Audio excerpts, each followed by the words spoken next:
Assalamualaikum warahmatullahi wabarakatuh. Waalaikumsalam warahmatullahi wabarakatuh. Baik, di sini saya dan partner saya akan menjelaskan mengenai analisis pengolahan limbah cair industri farmasi di PT Nusantara Beta Pharma Padang dan pengaruhnya terhadap lingkungan serta untuk meningkatkan kelestarian lingkungan.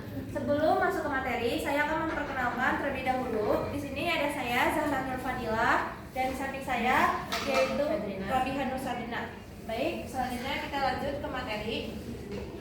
Untuk latar belakang akan dibacakan oleh Rabiha Nur Sabina. Itu latar belakang penelitian ini adalah limbah farmasi menjadi masalah lingkungan seiring meningkatnya konsumsi obat yang menghasilkan residu sulit terurai. Limbah ini dapat masuk ke perairan melalui ekstraksi maupun pembuangan yang tidak tepat. Sementara pengolahan limbah belum sepenuhnya efektif menghilangkan senyawa farmasi. Keberadaan residu obat berpotensi mencemari lingkungan dan menimbulkan risiko seperti resistensi antibiotik. Selanjutnya ada rumusan masalah. Rumusan masalah akan dijelaskan oleh saya sendiri. Rumusan masalah yaitu terdapat 3. Yang pertama itu sistem pengolahan limbah cair di industri farmasi. Itu bagaimana sistem pengolahannya. Terus ada efektivitas pengolahan limbah terhadap baku mutu. Dan yang ketiga itu ada dampak limbah terhadap lingkungan. Baik. Selanjutnya ada manfaat serta tujuan akan dijelaskan oleh Rabiha. Untuk tujuan penelitian ini ada 3, yaitu menganalisis sistem pengolahan limbah cair, yang kedua menilai efektivitas penurunan pencemar, yang ketiga mengkaji dampak lingkungan dan pengolahan. Manfaatnya adalah ada 3 juga, menambah pengetahuan tentang limbah farmasi, yang kedua evaluasi bagi industri farmasi, yang ketiga mendukung pengendalian pencemaran. Baik. Berikut ada tinjauan pustakanya. Di sini limbah farmasi itu apa sih limbah farmasi? Limbah farmasi itu merupakan sisa obat dan bahan kimia yang termasuk limbah dari B3 tadi, yaitu padat, cair, gas. Nah, karena berpotensi membahayakan lingkungan. Limbah ini juga bersifat persisten, dapat terakumulasi dan berdampak pada organisme meskipun dalam konsentrasi yang rendah, gitu ya. Nah, pengelolaannya itu dilakukan melalui metode fisika, kimia, dan biologi. Namun masih memerlukan pengelolaan terpadu agar pencemaran itu dapat diminimalkan.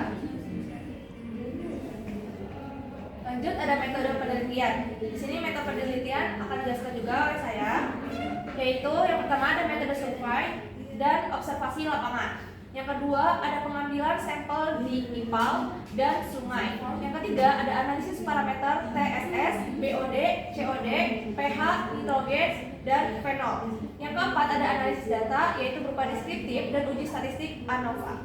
Nah, di sini juga saya ingin menjelaskan ya. Tadi kan parameternya itu ada meliputi fisika ya. Itu tadi berupa ada TSS serta aspek kimianya itu meliputi ada BOD, COD, total nitrogen, fenol dan juga pH. Nah, data yang diperoleh itu dibandingkan dengan standar baku mutu limbah cair industri farmasi sesuai dengan peraturan yang berlaku. Nah, sehingga metode survei lapangan dengan observasi langsung ini dan analisis laboratorium itu bisa menghasilkan data yang nyata dan lebih akurat. Lanjut, ada hasil penelitian. Hasil penelitian akan dijelaskan oleh Rabiha.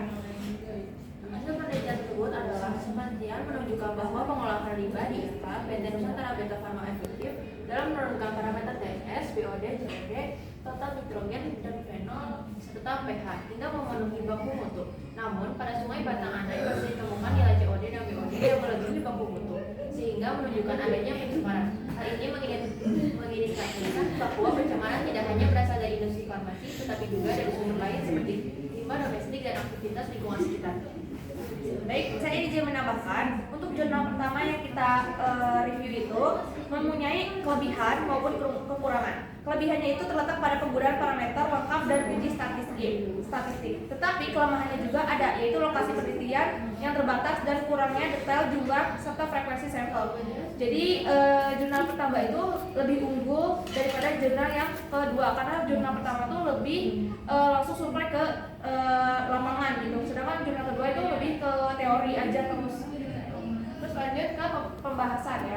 Pembahasan saya akan menjelaskan bahwa berdasarkan hasil penelitian, pengolahan limbah di IPAL sudah cukup efektif karena nilai COD itu berkisar 60 sampai 96 mg per liter.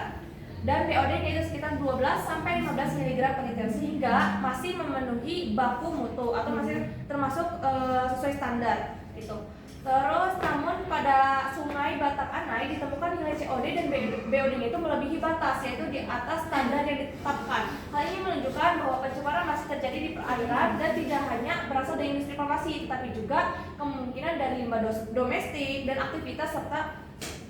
aktivitas di sekitar lingkungan gitu. Jadi nggak cuma dari limbah dari industri dari PT itu aja, tapi ada juga dari beberapa hal lain gitu. Baik, sebelum masuk ke kesimpulan, di sini saya akan melakukan sesi uji tanya. Apakah di sini ada yang mau bertanya? Rizka, Ya. Rizka. Bagaimana hasil efektivitas pengolahan limbah di IPAL PT Nusantara Beta? Baik, saya keep dulu. Ada satu lagi pertanyaan. Apakah ada yang ingin bertanya lagi? Terapi Sabita, boleh? Nomor 3 ya. Ya. Jika IPAL sudah efektif menurunkan parameter pencemar, mengapa pencemaran di sungai masih terjadi?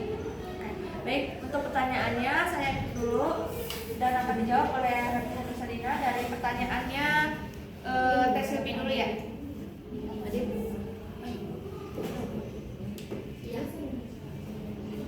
Untuk pertanyaannya tadi kan mengapa masih terjadi pencemaran di Sungai Batak Anai meskipun limbah sudah diolah?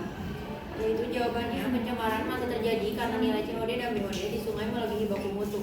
Hal ini menunjukkan bahwa sumber pencemaran tidak hanya berasal dari industri farmasi, tapi juga dari limbah domestik dan aktivitas lingkungan sekitar. Lanjut untuk pertanyaan kedua dari Rizka.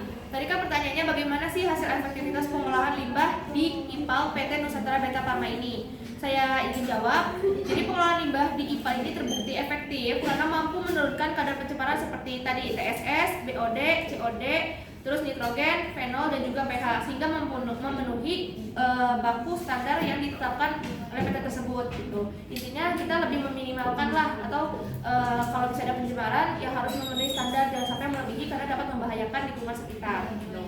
Terus untuk nomor 3, untuk pertanyaan dari Sabita, itu kan pertanyaannya jika IPAL sudah efektif menurunkan parameter pencemar, mengapa pencemaran di sungai itu tetap masih terjadi gitu walaupun udah dikelola.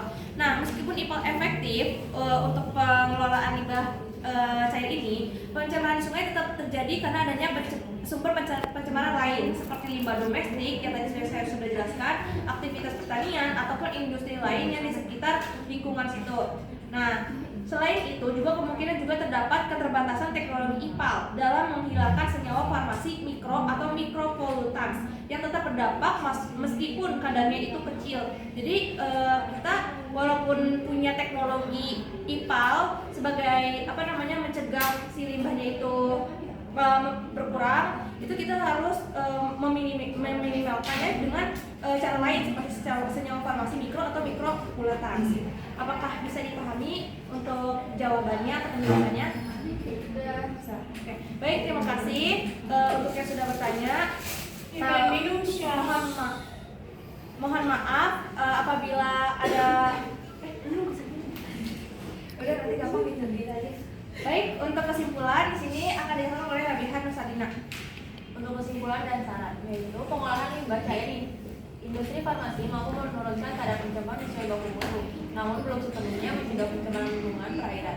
Oleh karena itu diperlukan peningkatan kinerja IPAL, pemantauan kualitas limbah secara rutin, serta penerapan teknologi yang lebih efektif dalam lingkungan.